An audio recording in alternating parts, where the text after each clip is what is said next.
All right, so next up, we're going to listen to a piece of a message from Alex Gladstein. Alex is the Chief Strategic Officer of the Human Rights Foundation, as well as the Oslo Freedom Forum. He's the author of 2 amazing books, Check Your Financial Privilege and Hidden Repression.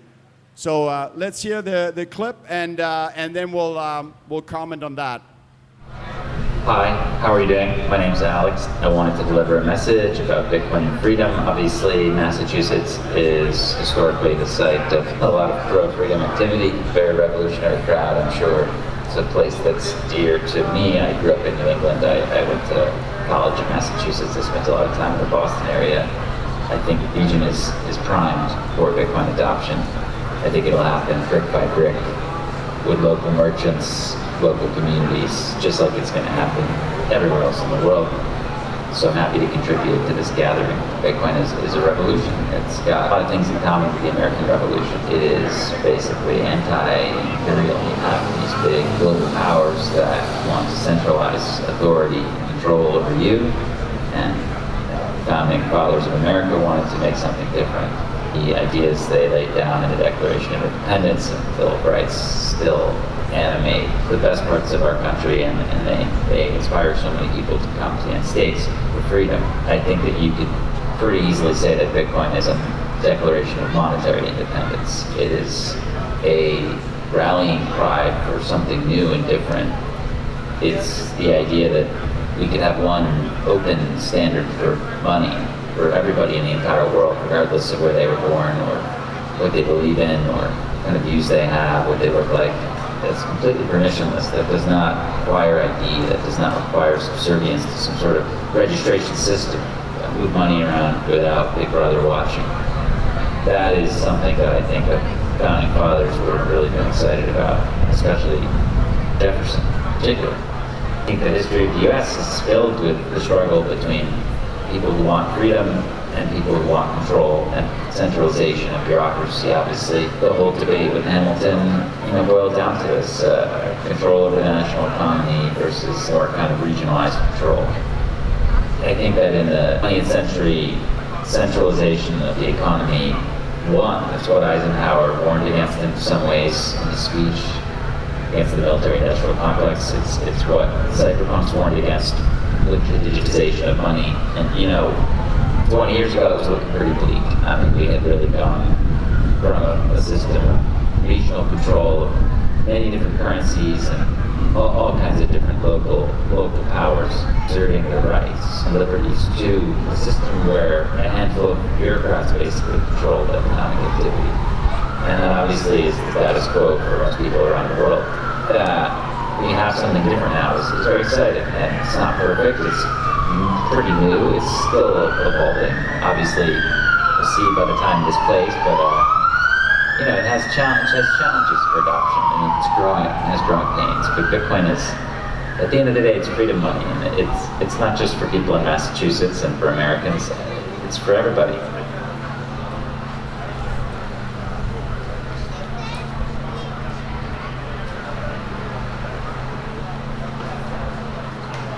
Okay. Yeah, let's hear it for Alex Gladstein, who's doing great work throughout the world.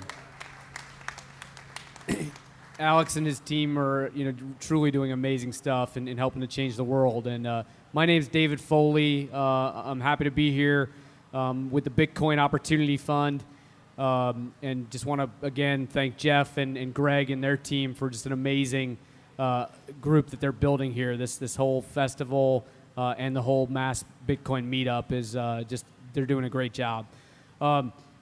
Just to build on what Alex is saying, I think we're all here, right, thinking that Bitcoin does represent freedom, right? And the earlier panel talked about it, Alex talked about it, and it is kind of a world that, is moving toward decentralization, realizing the problems when you have this centralized governments or centralized control of anything. And the freedoms that we're all sacrificing. And I think, to me, one of the most interesting things at Bitcoin Miami last month was Michael Saylor talking about, where he'd like to take MicroStrategy, right? Where he's trying to, instead of a world where Facebook and Google drive 80% of every advertisement dollars, right? So Madison Avenue redirected all advertisements not to billboards out on Route 128, but to Facebook and Google. And so they've made all the money for Gillette to sell razor blades, right? And what Saylor's vision is in a decentralized world is Gillette should be able to work through a MicroStrategy, distribute Satoshis to each of you, allow you to buy Gillette razors, and then if you write a review on it, you get paid more Satoshis because you wrote a review. And if I buy a razor because I read your review and gave it a thumbs up, you earn more Satoshis. It's this decentralized world that things like Bitcoin and this decentralized network can do. And if you think about that, that's taking money out of Facebook and Google and allowing it to be shared between Gillette, spending ad dollars not to Google and Facebook, but to you, and for you to benefit then through this peer-to-peer ecosystem. And I think that that's the future of where this internet and then the layer 1 and layer 2 will take us. And so to me, that's freedom, and it's the ability for each of all of us to benefit from our own decision making. So I'll pause there. Hi, my name is Jason Maier. I am the author of A Progressive's Case for Bitcoin. I was selling it earlier, but you guys bought them all, so I don't have any more to sell for you. So yeah thanks to you. And if you want to, you buy it on the internet and then find me again and I'll sign it for you. I'm excited to be here. Alex, as we were saying, Alex is doing great work, and his vision for Bitcoin and how it changes the world is really important. It's something that I talk about in my book too. And you know, one of my big takeaways is by going down the Bitcoin rabbit hole is really understanding that it's a real lottery about where you're born and what kind of money you get to use. There's a lot of people on this planet that don't get to use the US dollar or money that was created in these Western liberal democracies. And it's not their fault. They're just born in the wrong place.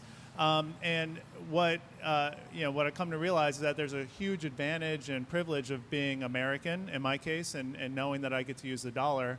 But that's really not fair worldwide. And Bitcoin offers an opportunity to level a playing field, provide everybody on the planet an opportunity in some form or another to use the best money on the planet, and really provide access and essentially freedom to everybody. And you know, a lot of the problems that Bitcoin solves are not necessarily issues in the minds of most people in countries like America. They're not necessarily worried about a transaction being censored or confiscated or funds being frozen or stolen. That's not on the fore of people's minds. But it is for a lot of people all around the world. And you know, we can see a vision in which that happens, starts to happen more and more. So Bitcoin offers a release valve for that, an opportunity for people to actually express themselves in a way that they want with their monetary choices. And it's really exciting that we're sort of on the forefront. There's really wonderful, smart, caring, thoughtful people working in the space trying to advance it, and couldn't be more excited for it. So.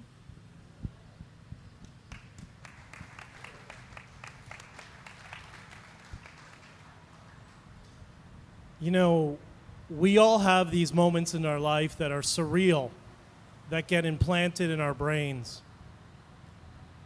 And I'm having one of those moments right now. Because the last time I was on the back of a trailer, it was minus 40 degrees. There were 50,000 people in front of me protesting for their human right, their most basic human right, which is freedom. And that truck was right in front of us. And the whole world saw that message on that truck. And we should all be blessed and honored to have Csaba and Bridget, who started the convoy, here with us. And what's really amazing is the convoy was successful because of a lesson that I know Csaba learned that we talked about. The way you inspire people is through peace and love. Doesn't mean weakness. But love and peace and compassion are what do it.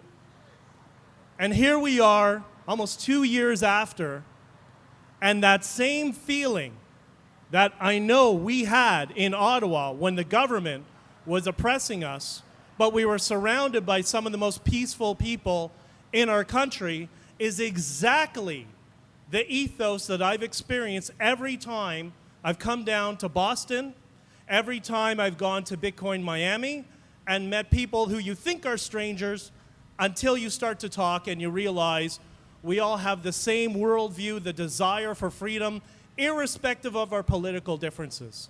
So it's an honor to relive that moment for me.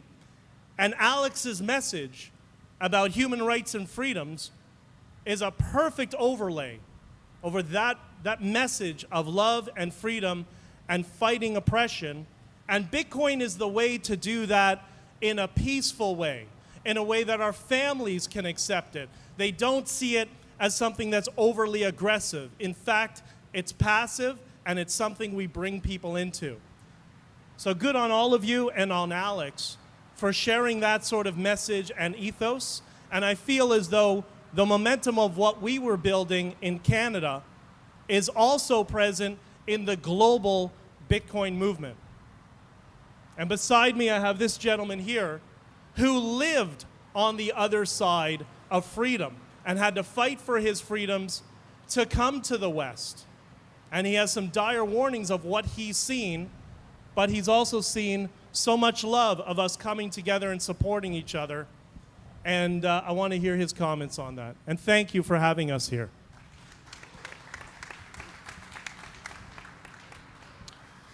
Well, hello. My name is Csaba Vizi. I born in Romania in 71. Yeah, I'm pretty old. So, like I said, I born in Romania, in a communist country. While I was a kid, it was okay, because I thought that's the freedom, that's the life. Until I realized what you guys here can do, like all the freedom you have, then I start asking questions. Why we cannot have that back there? So anyway, in '89 we have a huge revolution. I was 18 years old. I was on the streets with other protesters, fighters. I had an axe in my hand, looking for some justice. At one moment, somebody shot my arm. We took out our dictator at the end. It was executed on the street.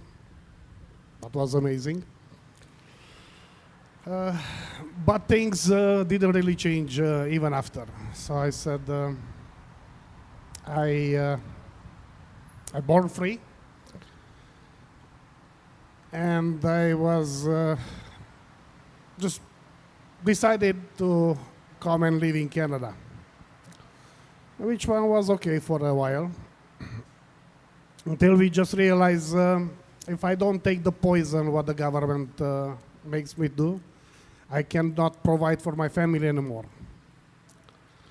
Then I heard about this trucking convoy, and I said, oh well, I gotta be part of it. So one day I kissed my family goodbye. That day I wasn't sure I'm gonna ever see them again. I didn't know what's gonna happen in Ottawa, right? So I did protest over there for like 3 weeks. I was amazed what I saw over there, because being a part of the Romanian revolution, it was a bloody revolution, right? So many people died, and but what I experienced in Ottawa, it was different. For like few days, I was full of anger, trying to do some damage. Then I see all those caring people, all the love. I was really impressed. So a few days after I realized like love has so much power, more than like a feast, you know. So it was thinking at one point we're gonna be okay, we're gonna succeed over there. The government is gonna come out and listen to us. Well, they didn't.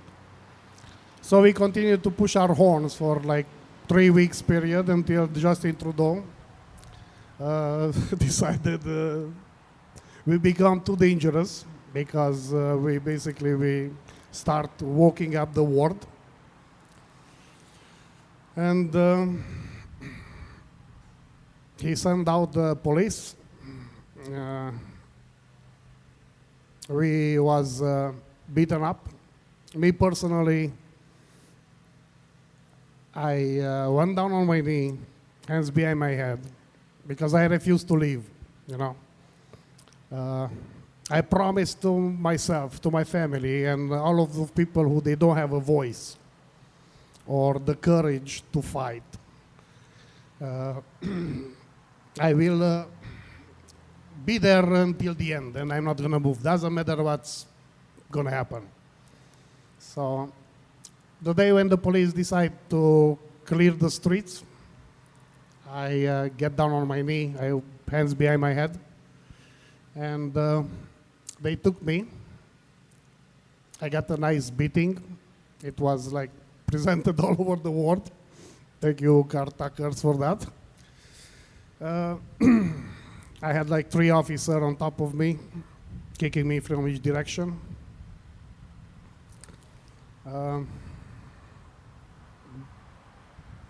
I was arrested. Now I have 4 criminal charges. One is resisting arrest. I got 2 mischief. And the 4th one was disobeying a court order, which one was the honking.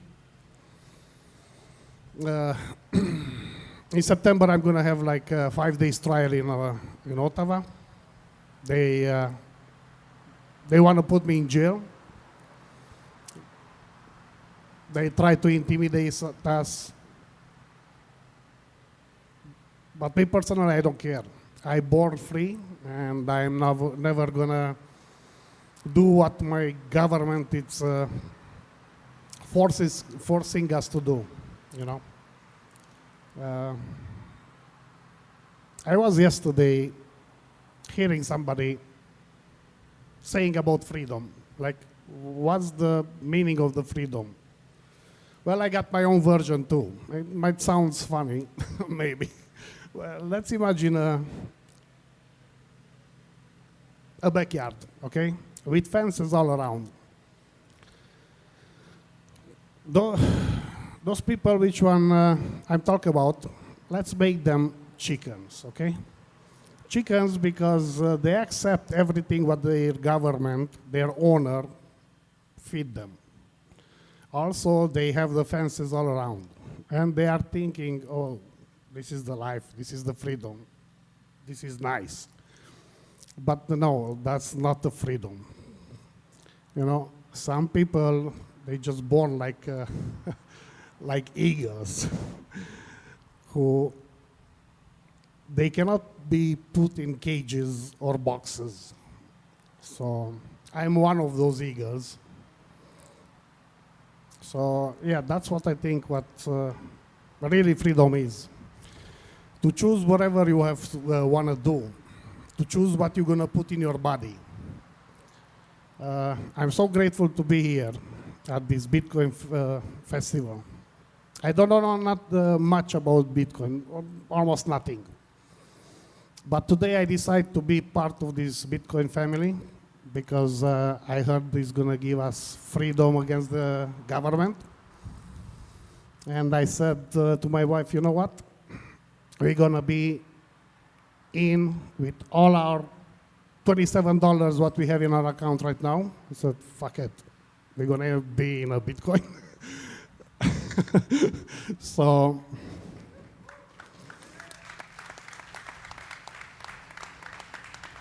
being a free man, I'm interested in everything what gives you freedoms and security. And I hope this Bitcoin it's going to give us some security. Like because back in Canada they are talking about to digitalize our money. The government is going to control all the money, what you can spend, what you can buy, what you will be able to eat, and all that stuff. And no, I'm not going to follow the government orders. No, fuck them. I'm a free man, and I want to stay free. And if this Bitcoin is going to give me freedom, then I'm in it all the way. And I'm also looking forward for that free food, what's cooking right there in the back. Smells amazing. So, well, thank you very much for accepting me to be here and talk on the stage today.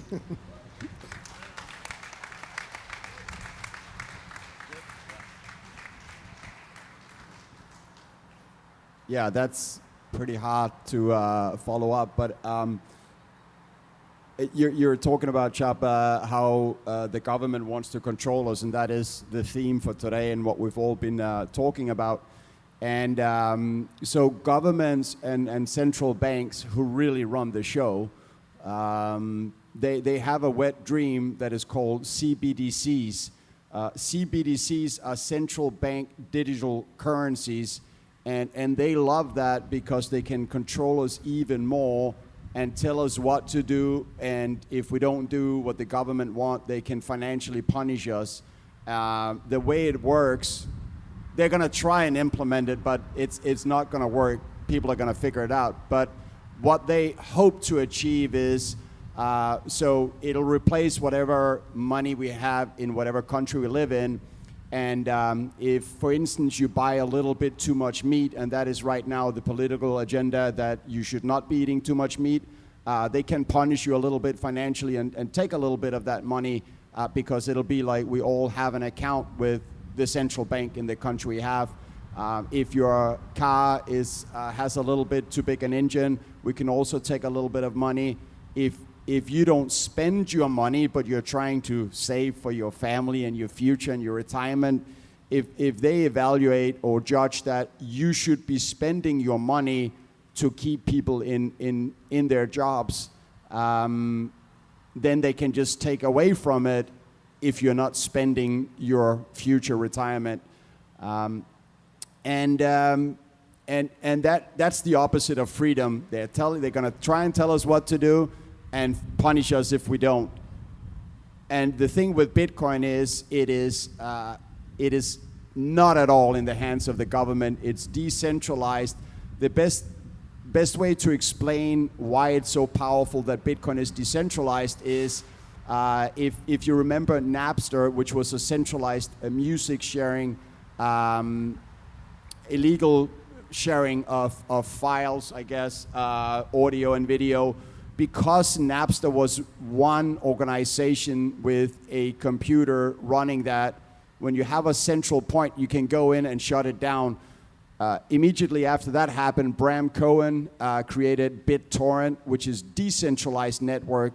With a decentralized network, it's running on so many different computers, so they couldn't shut it down. And BitTorrent is running today. So Bitcoin was modeled on that. It is the money like BitTorrent, decentralized, which means the government can't stop it. They can't take away our money if we're not doing as they want us to do. So it means we have freedom. And yeah, another reason why Bitcoin is freedom money. Oh, and there's one other important thing. Well, there's a lot, but one thing I want to say. The best money we've ever had was gold. Because gold stored value. And if you look up in the dictionary what money is, it says it can store value. Fiat currency like dollars cannot store value. We have 110 years of wonderful data showing that when we try and save, it doesn't work because our money becomes worth less. With gold, for an ounce of gold, you can buy a fine toga during the Roman Empire, and today you can buy a really nice suit. So it was sound money, and it had the same purchasing power over time, because if it went up in value, we would mine more of it. So sound money. Bitcoin is hard money because it's the first time ever we had a money which is hard capped. There will never be more than 21 million Bitcoin. which means that we will not only have a money we can save up in and it's going to keep its value, but literally Bitcoin is built as deflationary to go up in value. So a couple of decades from now, all of us will see, and everyone who don't believe in Bitcoin now but believe in the government propaganda against it will see that, wow, we have a money where we all have a real chance of getting a retirement and take care of our families. So that's what Bitcoin represents. Thank you, Jeff and Greg, for having this, the first one, Freedom Festival, and thank you everyone for being here.